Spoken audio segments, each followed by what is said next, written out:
Alright, time to get back at it. Now, where we left off. We were working on, made these little PC boards out of copper clad PC board that I got in a great big pack on Amazon. I have connected the motor leads. So when the motor's facing forward, I've got the red towards me and the black wire is on the other side. So here's the thing, I was thinking about this. If you're doing this right now, chances are you don't have any PC board on hand, so your challenge, should you choose to accept it, and you better, is to make yourself a PC board of some sort. Now, a PC board is just a pad for me to solder all my wires to. It's a pad that stays in place. So, when I first started doing this, what I did is I took some copper sheet like this, got it at, I think, Hobby Lobby. Comes in a roll which will last you a long time. I used to cut strips of this and then glue it with contact cement. I think I actually used Plyo Bond, but any contact cement should do the trick. I glued it onto a piece of like Plastruct. I suggest not using styrene because it'll melt. And the Plastruct was a little weak in that. You need something hard plastic as an insulator to glue two strips next to each other. And then you tin this. And then you got your PC board. And okay, so before I show you another method. Now, I tin these using acid. Remember the stuff I told you not to use? And we've been using it a little bit lately. So, before you go off on your own and start using acid paste, what I want you to do is I want you to take a little tub and I want you to put a bunch of baking soda in it. Not a bunch. So take a little thing like this. Put a little bit of baking soda in the bottom. After you make these, roll them in a baking soda and then brush them off with a paintbrush. That will neutralize your acid. If you're going to use acid, you need to find a way to neutralize it when you are done using it. And then you're going to be safe. Don't just leave it. There's some places where that's hard to do, like on the trucks. Remember, we used a bit of acid here, and we don't need to tin these again because they already are, but this one was done with acid, and then I painted it with graphite paint to prevent corrosion. It did a good job. But as you can see, well, this one's kind of painted, but it's kind of crappy on top. It's pitted a little bit. I didn't do a good job of getting the acid totally sealed, but considering this is 30 years of acid on it, once I clean this off, it'll be good to go. It's you can seal it, paint it, clean it, and you can neutralize it with baking soda.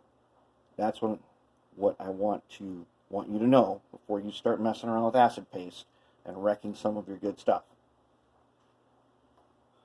Take it slow. Learn to neutralize. Plan for neutralizing the acid once you've used it. And then you guys do that, and I'll tell you that you can start using it. I won't tell you to stop using it. Okay, so then when I am soldering wires and tinning wires, so this pinch and pull wire that I like to use, you know, this drive day stuff, you can just pinch the end and pull it. You can see my little pile of pinched ends right there. You just pinch it and pull it. You don't have to strip it with anything. That's why I like it. Okay, then this is the stuff you use for soldering electrical. Rosin paste flux. You can get it from a whole bunch of places.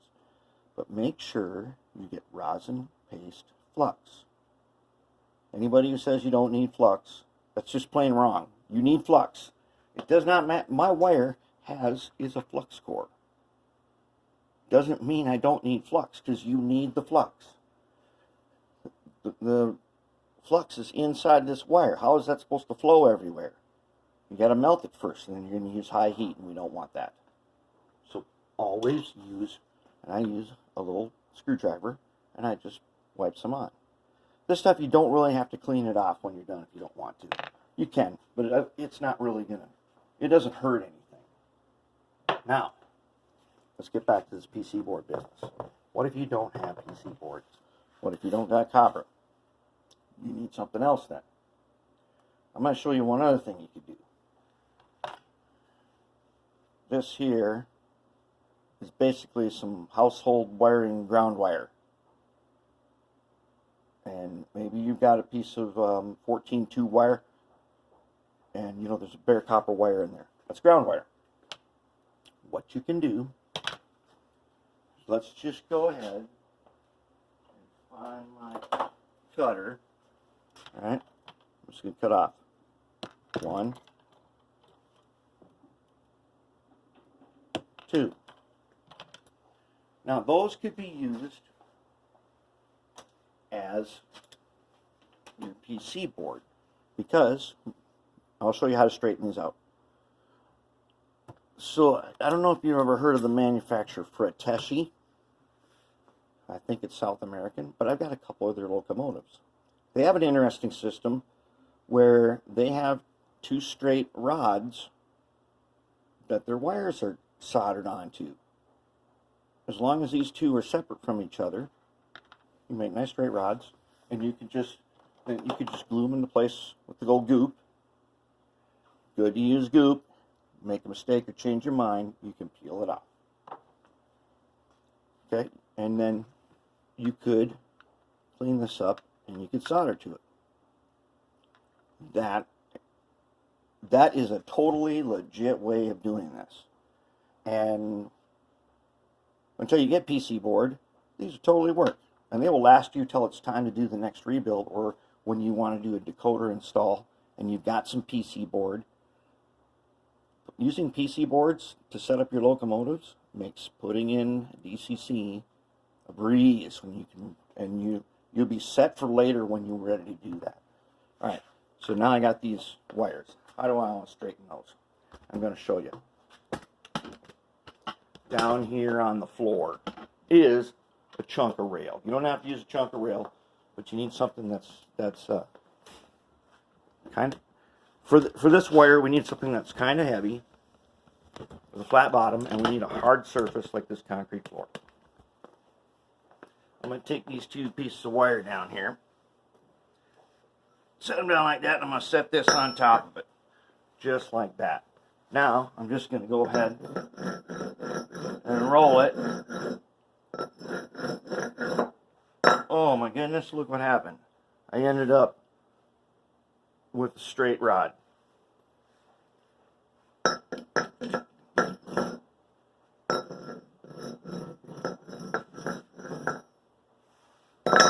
Oh yeah, there it is. 2 straight rods there. That works good. So now what I've got, I got 2 nice straight rods. I could take it a step further. I could take a ball peen hammer, put this on the bench vise anvil, and I'll use the bigger hammer than this. You could flatten this a bit if you wanted to. Just by pounding it, it'll flatten it. We could flatten an end, flatten the middle, leave it as a rod. Whatever you wanted to do.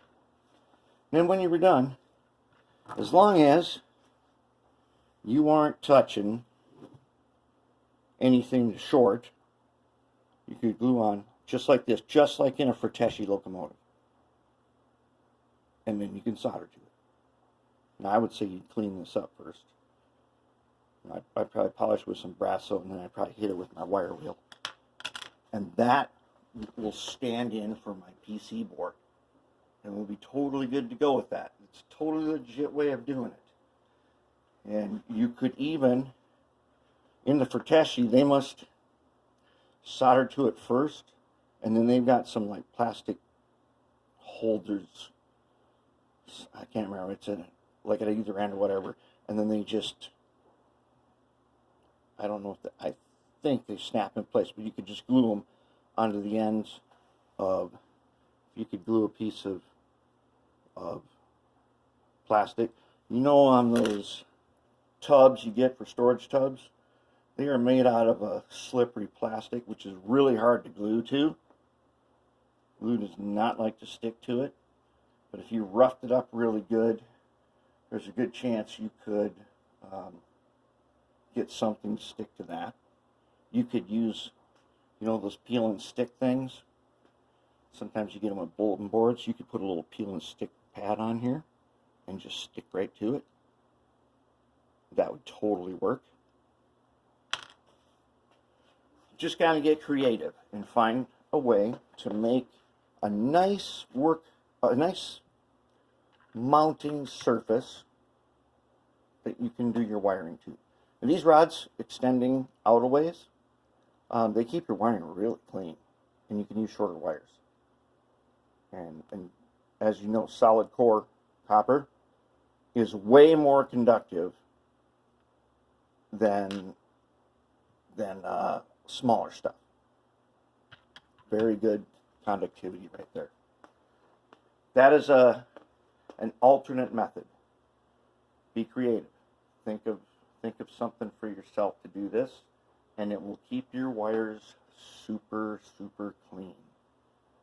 All right, let's get ready for the next step.